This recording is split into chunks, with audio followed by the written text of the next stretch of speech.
Hello, Aries. It's Brittany, the Scorpio Stellium, your no bullshit tarot card reader. Guess what? I'm going to do something a little bit different for this week of October 11th through the 17th. Kind of change up my video style where I want to be teaching you why I'm getting the cards that I'm getting, like showing you my work, right? Like our math teachers told us to do, show your work, and teaching you some of the astrology along with it. So if you're interested in kind of learning tarot as well as getting your predictions, or if you don't give a shit about the learning process, I'm still going to give you predictions. Oh, dropping cards. Either way, hopefully you'll find something of value here. So let's take a look at what's going on with you this week, Aries. Everybody shuffles a little bit differently. I like to do a poker shuffle like this and an overhand shuffle, depending on if I'm just starting the reading or if I am clarifying cards.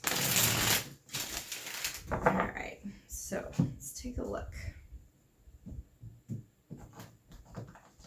All right, Aries.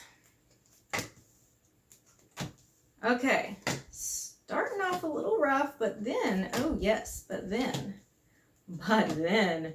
for sure. Okay. So the way that I'm doing this is chronologically. So I'm starting with like kind of the beginning of the week, the energy you're bringing in, sort of the middle, the bulk of the week, and the ending of the week, closing it out, moving into next week. So let's go ahead and take a look at this. So first of all, we have the Emperor reversed. Now, all the major arcana cards, the cards with titles like the Emperor, all have either a planetary association or a zodiac sign association. So this is actually, the Emperor is Aries card, okay? It's like being in charge, being powerful, like, you know, the king on his throne that gets to order everybody around. And this card is definitely representing you because we're reading for Aries and we have the first card out of the deck here is the Emperor, but it's reversed.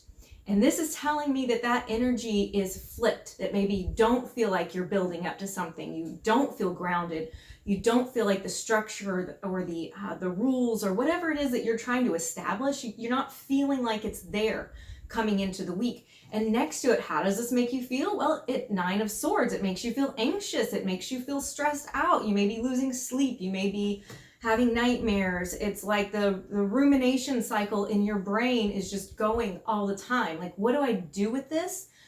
Because I'm not able to establish what I want to establish.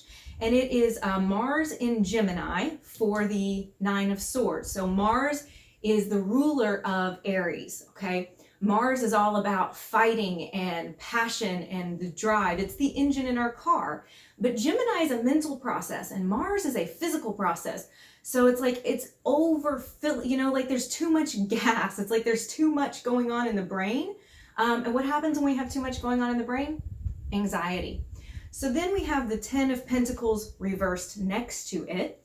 This is a card that typically upright, it's going to represent us feeling like we have all that we need in our life, monetarily, materialistically, family, like the mundane kind of stuff is all taken care of.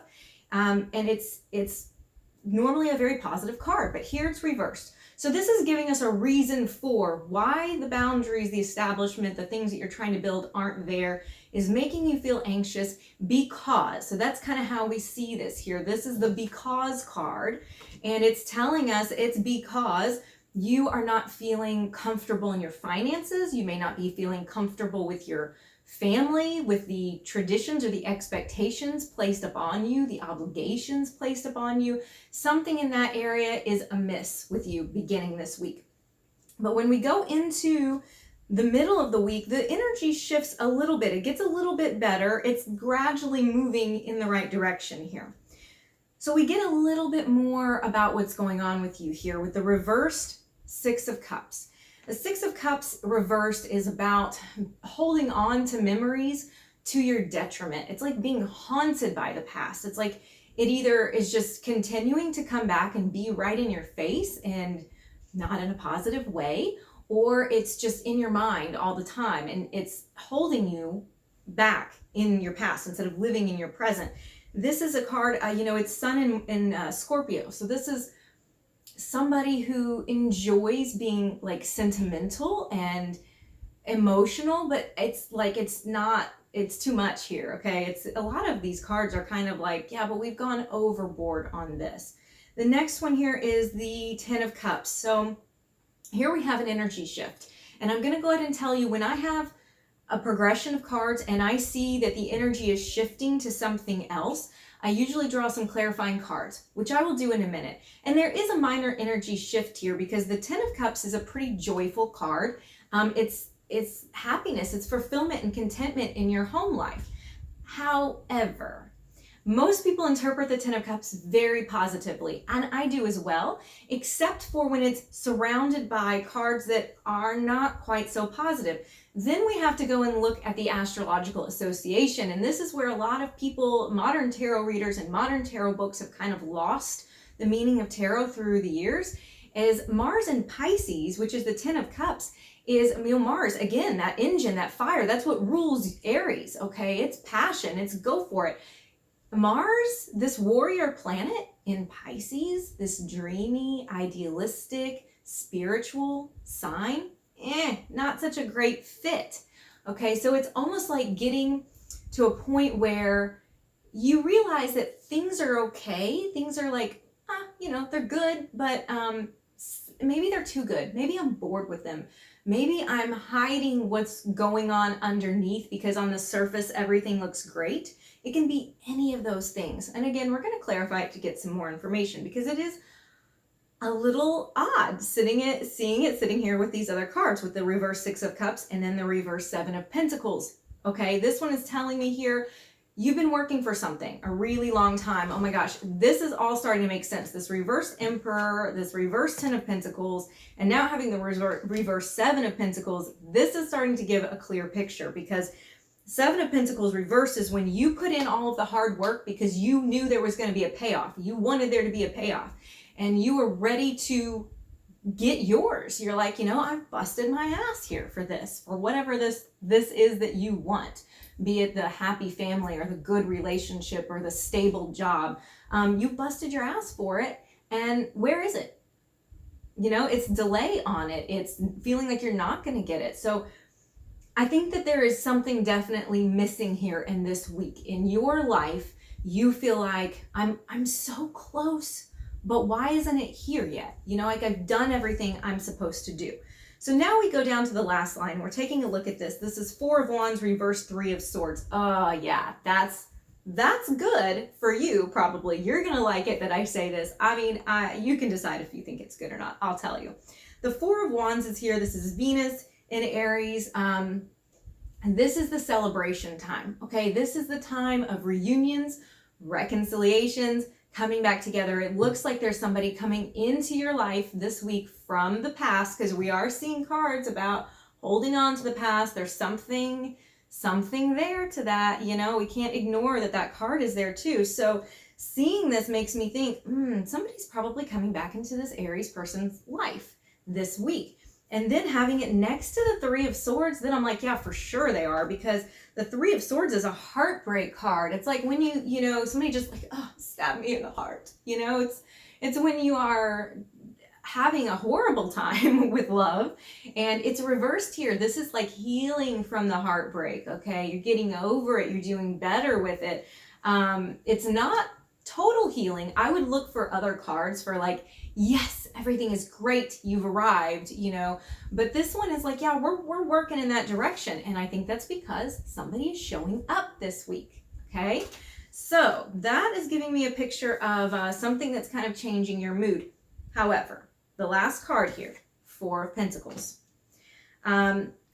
There are good things about this. So financially, first of all, job-wise, because the Four of Pentacles is being Sun in Capricorn, this is hard work. This is when you put your nose to the grindstone and you're really trying to get ahead. And so I see that you are still trying in those areas. Okay, you may be able to put a little bit of money back. You're doing all right there. But it's also about holding on to something. So this speaks to me strongly of holding on to something because of the cards it's sitting next to these guys. It's like holding on to what happened before. This one's the same thing. Reverse Six of Cups is at holding on to the past, right? Being haunted by it. This is this coming back. This is trying to get over it. And then this is, but I'm still holding on to something. Maybe they try to come back and you're like, it's not going to be so easy, man. Like, you can't just stroll back in my life and everything is going to be perfect. Or this can be like, you have had a situation in your relationship that has caused you a lot of anxiety, has caused you all sorts of like just a big fat mess where you almost have felt like the relationship has fallen apart, or it could be detrimental to your family. And you're like now at this point where you're kind of pretending everything is fine, but it's not really fine with you. You're trying to get over it, you're working towards it, but you're not there yet. It's okay to not be there yet as long as you're still working towards it. So now let's do some clarification. And again, I like to do clarification on where the energy shifts in the reading. And I also like to do it if there's just a card that is standing out to me that I think is just speaking powerfully. So that's just going to be on your intuition side. But when I clarify, I'm not changing the meaning of the original card. Okay, it's giving more information to. It's like the card becomes a heading and the clarification card or cards become a subheading. So let's go ahead and take a look at this reverse Ten of Pentacles, because this is the one where you're feeling like, oh, something is just not right in my life right now. You know, with money, with work, with my family, with the roles that I'm supposed to be following, something is just not right here and it's causing me all this anxiety. This is the first top line here. So let's take a look at that. And just FYI, if you have really small hands, like I have small hands, like I do not have a wide finger spread, I would really recommend something like the Radiant Rider-Waite or the Rider-Waite deck, like not one of the special spiffy decks, one of the ones like just printed by like US Game System or something, because they're thinner and they're easier to handle if you have small hands. Just a little thing I've learned over the years. I'm not going to take this one because these cards are hard for me to shuffle. And I don't think it really meant to come out. I think it's an issue with my hands. Okay, so we have the reverse Four of Swords the upright Four of Swords and the reversed Hierophant. In this deck, it's called Faith, but it's the same thing. Okay, this to me feels like Four of Swords here. This is a break from the battle, okay? It's like the issue hasn't really been addressed, because the Four of Swords is right between the Three of Swords and the Five of Swords. The Three of Swords being the heartbreak, the Five of Swords being like the fight you can't win. The Four of Swords is the break. You know, it's like I have to take a step back. Like I just want to go hide in a closet right now, because this battle is like wearing on. This struggle that I'm going through is wearing me down. And this is the time where you're like, I just need some respite. And that's the feeling of this. It's like, I'm going to need a break right now, because the reverse Hierophant has a few different meanings. But in this situation, and the one that I see more and more the longer I read, is about a lack of commitment, a fundamental lack of commitment, either a lack of commitment in a relationship, like somebody's not wanting to commit to you, or like you're not wanting to commit to a task or something that needs to be done. And I think it both can apply here. The way that I see it with the Four of Swords next to it is like, maybe you need a break because you're not sure if you can keep doing this. But at the end of this reading, you know, I told you that things do look better. So we are going to take a look, first of all, at the Ten of Cups right in the middle of the spread, because that is, like I said, that's where the energy shift is. I think that I know why the energy shift is there. I don't think it's as big of an energy shift as you might think, because I know that Mars in Pisces is not quite so perfect. Like people want to think the Ten of Cups is just the perfect card. I mean, look at it. It's so beautiful, and there's a rainbow, and there's the mom and dad and the little kids, and everybody's happy. It can be a positive card, surrounded by positive cards. But in this case, I think it's pretending like everything is fine. But I'm going to look at it.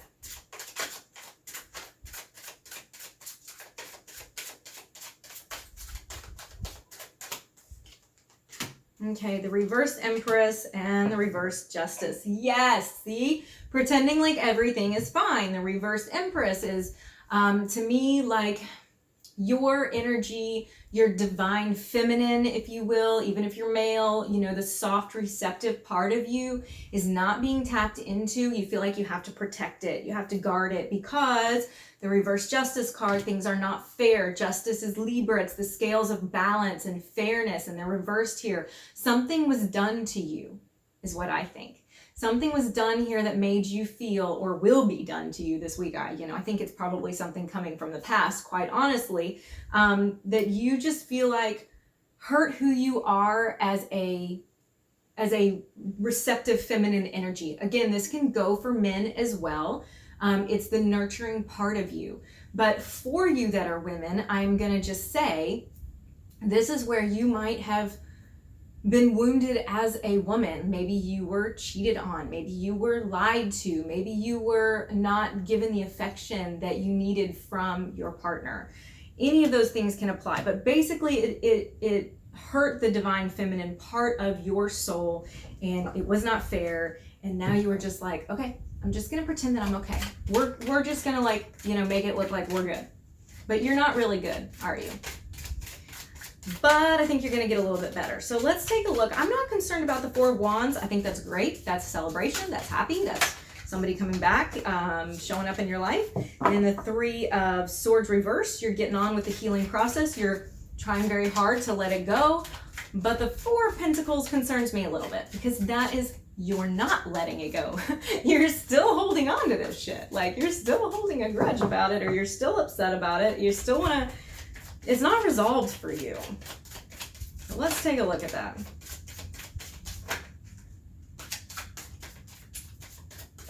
Again, not going to take the ones that fall out of my tiny little baby hands.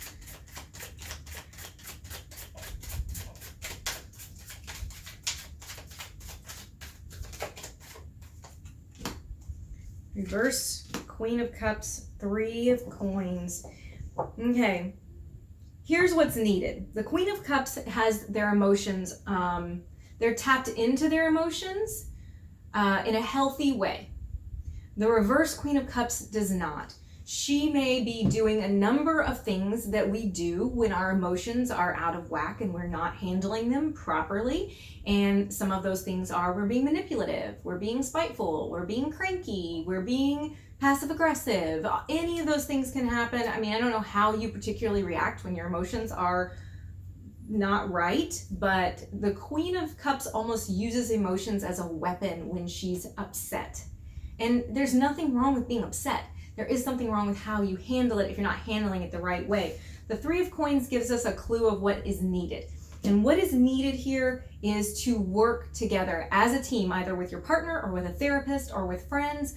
You need to be working as a team, not just trying to do this alone, because you have to let this go. This thing that is upsetting you, you're going to have to let it go because it's going to keep showing up in your life if you don't. Okay? So we have to figure out a way to manage it. That's what the Three of Coins is about here. It's putting in the work. All right, so now I'm going to do a little pick a card for your message from the universe. I decided to not just do like one. Here, I'm going to tell you what your message from the greater divine, the universe, whatever you call it is. I decided what I'm going to do is actually hold up 3 cards, let you choose and tell you what I think like your kind of personal message is, okay? For the purpose of this, I'm not going to read with reversals. Even if the card is reversed to me, you'll see me flip it over. That's just because I'm just going on the energy of the card. Okay. So you're going to be picking, and I'm going to hold up the cards here just a sec. 1, 2, 3. Actually, let's do it this way. 1, 2, 3. So it's correct on your side. Okay. So go ahead and take a minute if you need to pause the video to choose card 1, card 2, or card 3. Okay, so your message from Greater Divine, 10 of Stakes, which is in this deck is the stakes are the swords. So the 10 of Swords here. The 10 of Swords, a lot of people focus on the bad aspect of that card. It's the card that, this is a different deck, but it's that card in the traditional Rider-Waite-Smith decks, has all the swords on the stabbed in the person's back. while like they're on the beach. It looks like they're dead or half dead. It's a very dire looking card. People focus on the swords, and I have been in situations that were 10 of Swords situations. And here's the thing, when you've already gone through the worst thing, you have nowhere to go but up. Okay, it's always darkest before dawn. If you feel like you can't get up again, it's an encouragement that you can. Sometimes having the worst thing happen can be a relief because we know we lived through that shit. Because in the background of this card is the sunrise, okay? It's like, yeah, you just went through this dark, awful thing, but guess what? Here's the sun coming over the horizon. Here's the new beginning. Okay, I think that's very on point for what we just saw with everything. Okay, card 2. If you chose card 2, I don't know how I'm gonna do this. Okay, card 2. 3 of Wheels, which is a 3 of Pentacles. This is reiterating that message of teamwork. Okay, it's reiterating the fact that you need to bring people in. You need to be cooperative with those people to help you on your journey. Okay, and then lastly, the third card is the 5 of Staves, which in this case is the 5 of Wands. This is kind of a funny one in this sense, looking at it with all of the other ones. This card is often about competition. And I think in this case, some of you, if you chose this card, not every Aries, obviously that's why I'm doing personalized pick-a-cards, you might need to have a little healthy competition, but you don't want to be bickering or arguing with people. You don't want to be petty. You don't want to be shitty. It's okay to have healthy competition, or let's replace that with debate or discussion, healthy debate, not going to the low ground, right? Take the high road. All right, if you guys enjoyed this new style of how I'm doing your weekly predictions, please let me know what you think. If you hated it, let me know nicely, please. And I appreciate you being here. I will see you guys again next week.